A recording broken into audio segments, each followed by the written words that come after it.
Hey everyone, it's May 30th, and that means that if today's your birthday, you shared with Marilyn Lemak, a multiple murderer who killed her own children in a fit of rage during her divorce from the children's father. And that is her right up there. Lemak was born Mary Elizabeth Morrissey in 1957 to an accountant and homemaker in a Chicago suburb. After a fairly typical childhood, she attended college and settled on a career as a nurse, getting a master's degree in the field. She met her husband, David Lemak, while they were both students at Rush College, and after they were married, they moved to Naperville, a well-to-do suburb to the west of Chicago. Her husband was an ER doctor, and she worked as a nurse, but began reducing her work schedule as their family grew. They had two boys and a girl, and seemed to be an idyllic family. But shortly after their third child was born, she filed for divorce in 1997, later withdrawing the petition.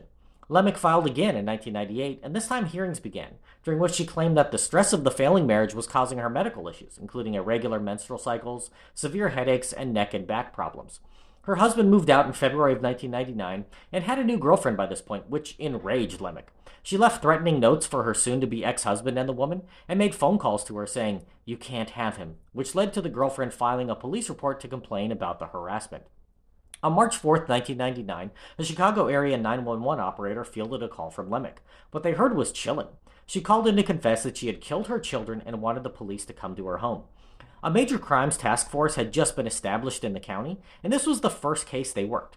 Naperville police were experiencing tragedy of their own that day because the leader of the task force took his own life the day before the call came in. They responded to the home and found the bodies of the 7, 6, and 3-year-old children in their beds, with one officer saying, "It was as if time just stopped. It was kind of surreal." A wedding dress splattered with blood was on the floor, and a photo of her husband and his new girlfriend had been slashed with an X-Acto knife that was lodged in his chest. Murderous mom Marilyn Lemak had given her children peanut butter smeared on a bagel laced with Ativan, a sedative used to treat anxiety that she was taking. Once sedated, she suffocated the children while they were too weak to fight back by pinching their noses shut and holding her hand over their mouths. She then took a dose of the same drug and fell asleep until the next day. When Lemak awoke, she slashed her wrist and made the 911 call, telling the operator, "I did it. My husband didn't want us anymore." As paramedics took her away on a stretcher, she asked to kiss her children goodbye but was just rolled out, her request denied. There were no doubts about what had happened, with the only defense presented at trial in regard to her mental state, with the defense claiming that she was legally insane and needed psychiatric treatment.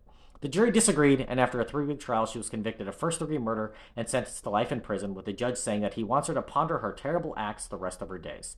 If this is your birthday, I hope you have a great day. Call your mom. Have a good conversation with her. Eat a nice birthday meal, and leave me a comment so I can wish you a happy birthday. If you know somebody whose birthday it is today, send them this video so they can find out all about their birthday twin. And to Marilyn Lemak, I say, happy birthday, you bastard.